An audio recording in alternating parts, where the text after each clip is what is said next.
Patriarcas e Profetas. Capítulo 50. Dízimos e ofertas. Na economia hebreia, 1/10 da receita do povo era separado para o custeio do culto público de Deus. Assim Moisés declarou a Israel: todas as dízimas do campo, da semente do campo, do fruto das árvores, são do Senhor. Santas são ao Senhor. Tocante a todas as dízimas de vacas e ovelhas, o dízimo será santo ao Senhor. Levítico capítulo 27, versos 30 e 32. Mas o sistema dos dízimos não se originou com os hebreus. Desde os primitivos tempos, o Senhor reivindicara como seu o dízimo, e tal reivindicação era reconhecida e honrada. Abraão pagou dízimos a Melquisedeque, sacerdote do Altíssimo Deus. Gênesis capítulo 14, verso 20. Jacó, quando em Betel, exilado e errante, prometeu ao Senhor: de tudo quanto me deres, certamente te darei o dízimo. Gênesis capítulo 28, verso 22. Quando os israelitas estavam prestes a estabelecer-se como nação, a lei dos dízimos foi confirmada como um dos estatutos divinamente ordenados, da obediência ao qual dependia a sua prosperidade. O sistema dos dízimos e ofertas destinava-se a impressionar a mente dos homens com uma grande verdade. Verdade de que Deus é a fonte de toda a bênção às suas criaturas, e de que a Ele é devida a gratidão do homem pelas boas dádivas de sua providência. Ele dá a todos a vida e a respiração e todas as coisas. Atos capítulo 17, verso 25. O Senhor declara: meu é todo o animal da selva, e as alimárias sobre milhares de montanhas. Minha é a prata, e meu é o ouro. E é Deus quem dá aos homens o poder de adquirir riquezas. Salmo capítulo 50, verso 10, Ageu capítulo 8, verso 2 e Deuteronômio capítulo 8, verso 18. Como reconhecimento de que todas as coisas provêm dele, o Senhor determinou que parte de seus abundantes dons lhe fosse devolvida em dádivas e ofertas para manterem o seu culto. As dízimas são do Senhor. É empregada aqui a mesma forma de expressão que se encontra na lei do sábado. O 7º dia é o sábado do Senhor teu Deus. Êxodo capítulo 20, verso 10. Deus reservou para si uma porção específica do tempo do homem e de seus meios, e ninguém poderia impunemente apropriar-se de qualquer dessas coisas para seus próprios interesses. O dízimo era dedicado exclusivamente ao uso dos levitas, a tribo que fora separada para o serviço do santuário. Mas este não era de nenhuma maneira o limite das contribuições para os fins religiosos. Bem como mais tarde o templo foi erigido inteiramente pelas ofertas voluntárias, e a fim de prover para os necessários reparos e outras despesas, Moisés determinou que todas as vezes que o povo fosse recenseado, cada um deveria contribuir com meio ciclo para o serviço do tabernáculo. No tempo de Neemias, fazia-se anualmente uma contribuição para este fim. De tempos em tempos, eram trazidas a Deus ofertas pelo pecado e ofertas de gratidão. Estas eram apresentadas em grande número nas festas anuais, e fazia-se pelos pobres a mais liberal provisão. Mesmo antes que o dízimo pudesse ser reservado, tinha havido já um reconhecimento dos direitos de Deus. Aquilo que, em primeiro lugar, amadurecia dentre todos os produtos da terra, era-lhe consagrado. A primeira lã, quando as ovelhas eram tosquiadas, o primeiro trigo, quando este era trilhado, o primeiro óleo e o primeiro vinho eram separados para Deus. Assim também o eram os primogênitos de todos os animais, e pagava-se um resgate pelo filho primogênito. As primícias deviam ser apresentadas diante do Senhor no santuário, e eram então dedicadas ao uso dos sacerdotes.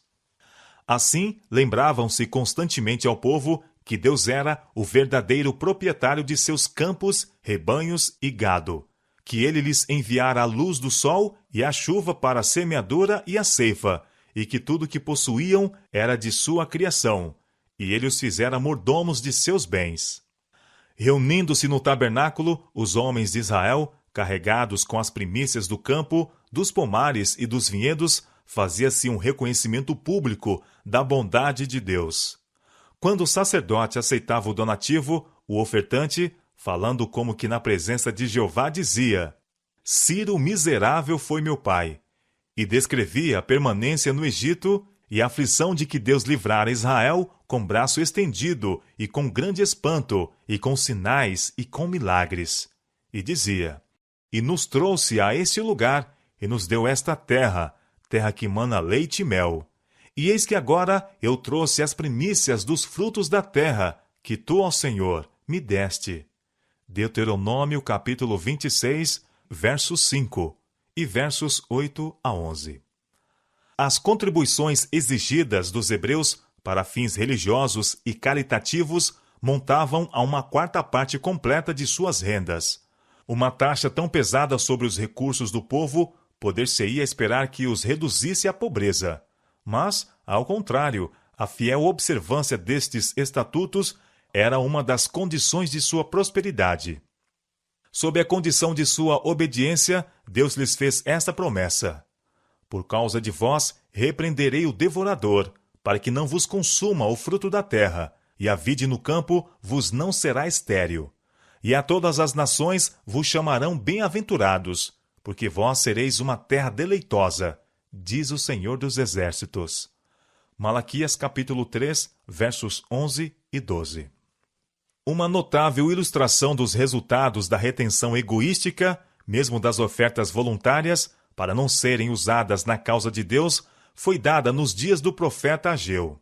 Depois de sua volta do cativeiro em Babilônia, os judeus empreenderam a reconstrução do templo do Senhor. Mas, defrontando-se com decidida oposição por parte de seus inimigos, interromperam a obra. E uma seca rigorosa, pela qual ficaram reduzidos à real necessidade, convenceu-os de que era impossível completar a construção do templo. Não veio ainda o tempo, diziam, o tempo em que a casa do Senhor deve ser edificada. Mas uma mensagem lhes foi enviada pelo profeta do Senhor. É tempo para vós de habitardes nas vossas casas estucadas, e esta casa há de ficar deserta? Ora, pois, assim diz o Senhor dos Exércitos, aplicai os vossos corações aos vossos caminhos. Semeais muito e recolheis pouco. Comeis, mas não vos fartais. Bebeis, mas não vos saciais. Vestis-vos, mas ninguém se aquece. E o que recebe salário num saco furado. Ageu capítulo 1. E então é dada a razão. Olhastes para muito, mas eis que alcançastes pouco, e esse pouco, quando trouxesse para casa, eu lhe assoprei. Por que causa? Disse o Senhor dos Exércitos. Por causa da minha casa, que está deserta, e cada um de vós corre à sua própria casa. Por isso, retém os céus o seu orvalho, e a terra retém os seus frutos. E fiz vir a seca sobre a terra, e sobre os montes, e sobre o trigo, e sobre o mosto, e sobre o azeite, e sobre a terra que produz, como também sobre os homens, e sobre os animais, e sobre todo o trabalho das mãos. Depois daquele tempo, veio alguém a um monte de 20 medidas, e havia somente 10. Vindo ao lagar para tirar 50, havia somente 20. Feri-vos com queimadura, e com ferrugem, e com saraiva, e em toda a obra das vossas mãos. Ageu capítulo 2, versos 16 e 17. Despertado por estas advertências, o povo se pôs a construir a casa de Deus. Então lhes veio a palavra do Senhor. Ponde, pois, eu vos rogo, desde este dia em diante, desde o 24º dia do mês 9, desde o dia em que se fundou o templo do Senhor, ponde o vosso coração nestas coisas. Desde este dia vos abençoarei. Ageu capítulo 2, versos 18 e 19. Diz o sábio: alguns há que espalham, e ainda se lhes acrescentam mais, e outros que retêm mais do que é justo, mas é para a sua perda. Provérbios capítulo 11, verso 24. E a mesma lição é ensinada no Novo Testamento pelo apóstolo Paulo. O que semeia pouco, pouco também ceifará. E o que semeia em abundância também ceifará. Deus é poderoso para fazer abundar em vós toda a graça, a fim de que, tendo sempre, em tudo, toda a suficiência, abundeis em toda boa obra. 2 Coríntios capítulo 9, versos 6 e 8. Era intuito de Deus que seu povo Israel fosse portador de luz a todos os habitantes da terra. Mantendo seu culto público, estavam a dar testemunho da existência e soberania do Deus vivo.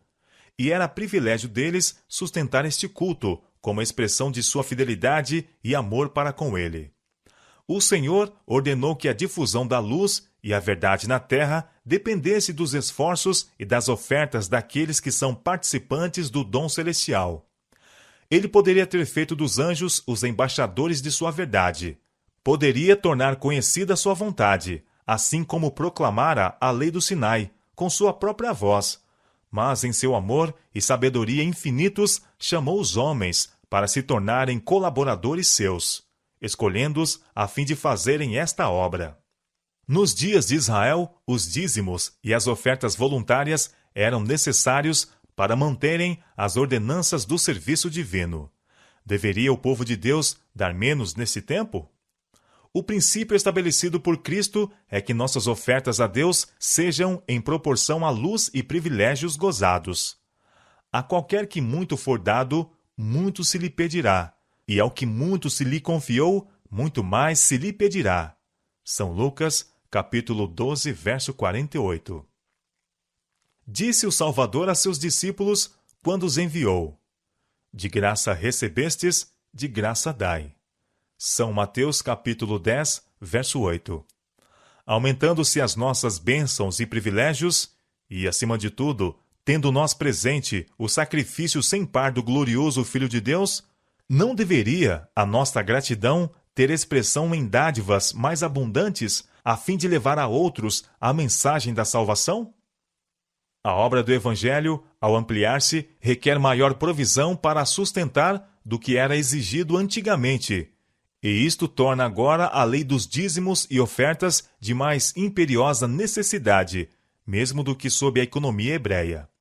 Se o povo de Deus concorresse liberalmente para a sua causa, pelas suas dádivas voluntárias, em vez de recorrer a métodos não cristãos e profanos a fim de encher o tesouro, Deus seria honrado e muito mais almas seriam ganhas para Cristo.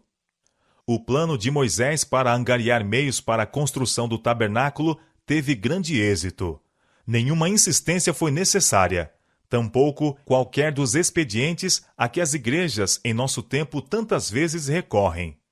Não fez uma grande festa, não convidou o povo para cenas de alegria, danças, diversões gerais. Tampouco instituiu as tômbolas, nem qualquer coisa desta natureza profana, com o fim de obter meios para erigir o tabernáculo de Deus. O Senhor ordenou a Moisés que convidasse os filhos de Israel a trazerem suas ofertas. Ele aceitava donativos de todos os que dessem voluntariamente, de coração. E as ofertas vieram em tão grande abundância que Moisés mandou o povo deixar de trazer, pois já haviam suprido mais do que poderia ser usado. Deus fez dos homens os seus despenseiros. A propriedade que ele pôs em suas mãos são os meios que ele proveu para a propagação do Evangelho. Aqueles que se mostrarem mordomos fiéis, ele confiará maiores bens. Aos que me honram, honrarei. 1 Samuel, capítulo 2, verso 30. Deus ama ao que dá com alegria, e quando seu povo, de coração grato, lhe trazem seus dons e ofertas, não com tristeza ou por necessidade, sua bênção os acompanhará, conforme ele prometeu. Trazei todos os dízimos à casa do tesouro, para que haja mantimento na minha casa. E depois fazei prova de mim, diz o Senhor dos Exércitos, se eu vos não abrir as janelas do céu, e não derramar sobre vós uma bênção tal, que dela vos advenha a maior abastança. Malaquias capítulo 3, verso 10.